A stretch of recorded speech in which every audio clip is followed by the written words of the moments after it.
I took a bus, and they called the police for me because I'm a foreigner. I'm a black man. You see how it's so painful when somebody races against you for what you haven't done. You haven't done anything. It's crazy here. I don't even feel safe anymore. We thought the virus was scary, but now we have to be concerned about being captured or locked up for being black. We are facing racism in a way that we cannot access medical care in hospitals. When we go to hospitals and we need any help, all they tell us is, please go away. Another challenge we face is we cannot use the public means. Because when we try to use if you want to use a bus and you enter a bus, all the Chinese come out. They all come out and they leave you in the bus alone, like they're protesting they can't travel with an African. Another challenge is we are not allowed to to go to the supermarket to buy what we want. We cannot use the hotels. When we go there, after checking your passport, the only thing they tell you is go away, please go away. When you insist you want something, they call the police, and what the police tells you is, please go away. They didn't want me to enter the subway. I had even bought my ticket that was 4 yuan, and by the time I was going to the subway, they stopped me, and then they told me that no foreigner is allowed. And I was like, why? This is a subway. They say that is the rule. Then who am I to argue with the locals? I complied. We don't know where they are taking us to. We have been in quarantine for 14 days now. We don't know where they are taking us to. Everybody is here. Everybody is here at this hotel. I don't know. In fact, the Nigerian government should do something. What is happening? Everybody in a hotel. Now I got out. Guru di Corolla. This is what's happening in Guangzhou right now. It's not affecting every black man in China, but it's real. It's happening in Guangzhou, which is a city in Guangdong province. It started as racism against black people, but now it's affecting all foreigners. So we're trying to look at an apartment in this community, and we are being discriminated against because we are white.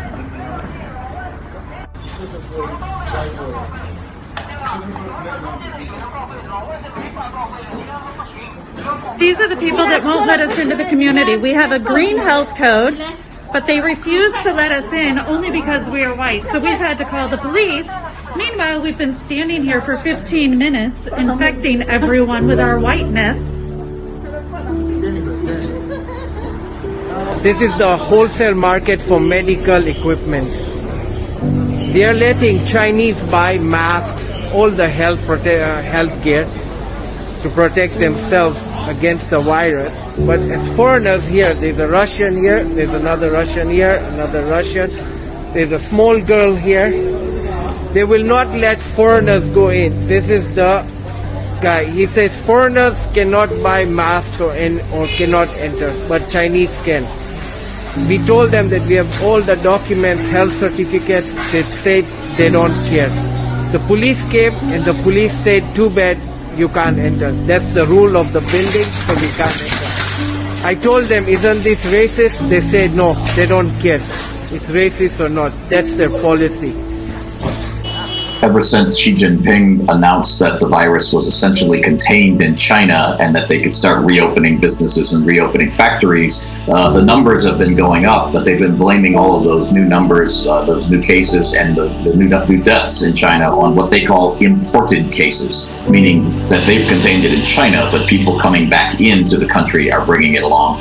It smacks a bit of xenophobia to me, because number one, most of these so-called imported cases are Chinese nationals who left at Chinese New Year and are just now returning, or returning from schools abroad, etc. So these aren't foreigners, these are Chinese who are bringing in with the virus. And secondly, they've been given really no statistics to prove that the real numbers of people coming in with the virus are actually foreigners at all. But that's kind of the narrative or the storyline that they'd like to say, is that all of these new cases are all from foreigners. They've even restricted foreign diplomats from coming back into Beijing, for example.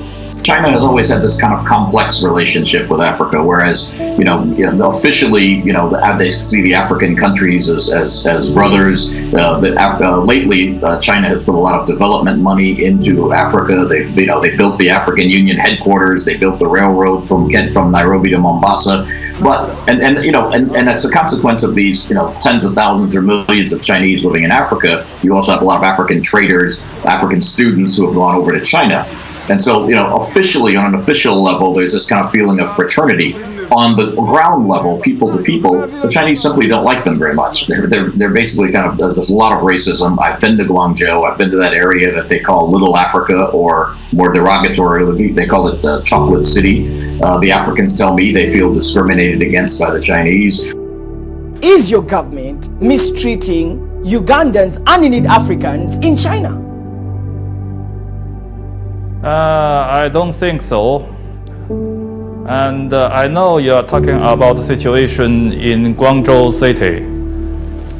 Guangzhou City, the only purpose is to strengthen their measures to curb the spread of disease.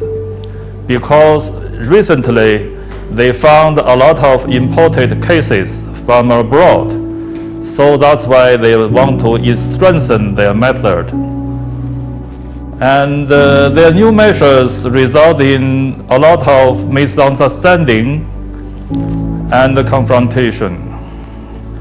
And the African people mainly complain the forced testing and the forced quarantine and only targeting them. And today I heard that in order to improve the handling of the new measure, the Guangzhou government has agreed to optimize the procedure of the implementation. That is to quarantine and testing. All those should be quarantined and tested.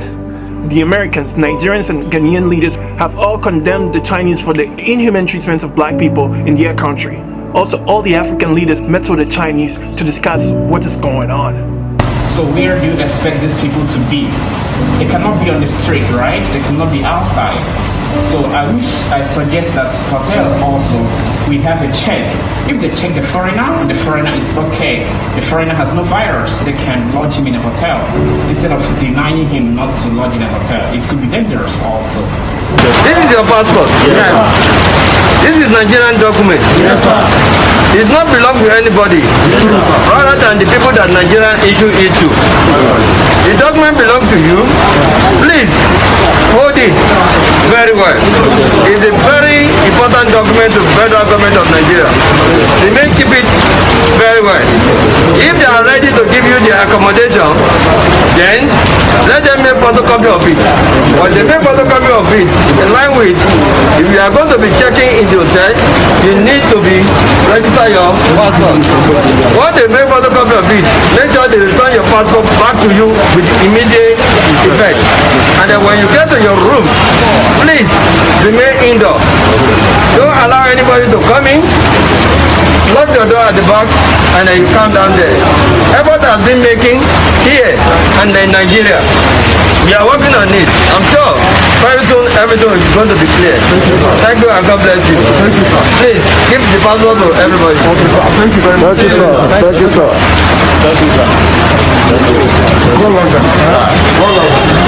This virus came from Wuhan and it has spread around the world, causing thousands of people to die.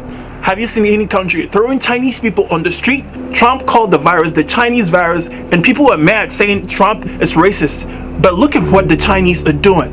And I don't blame them. I blame our own leaders for allowing millions of Chinese into a country. We treat Chinese better than we treat our own African people. It's so sad. And look at how they are treating us. It's about time we Africans come together and get united because we have everything we need to succeed, but we are always relying on people. The Europeans came with Bibles, but eventually they took over our land. The Chinese are coming, lying to us with money. Our leaders keep borrowing and borrowing, and we don't even see what they're doing with the money. African leaders can't stand up to these Chinese because we owe them a lot of money. If we chase all the Chinese out of Africa and the Chinese access to pay back the money we owe, we have nothing to give them. So the African leaders cannot stand up to these Chinese, and it's about time we stop this. Dr. Kwame Nkrumah warned us about neocolonialism, and this is exactly what's going on. Africans, let's stand up. Hey guys, thanks for watching this video. If you want to receive more videos from me on WhatsApp, you can join my WhatsApp group by going to my Facebook page, that is Dr. Dennis Bento. When you get there, just click on like and then click on follow. Don't forget to click on see first, else you won't see all my posts. You can find my WhatsApp link on any of my posts. Just click on the link and click OK. That's it, you're in. Just so you know, this is a closed group. It's not for chatting, it's not for posting. Only I and my team can post in this group. When you join this group, you can send me a DM, you can ask me questions, you can send me your prayer requests, and I and my team are gonna pray for you. Thanks for watching. See you next time.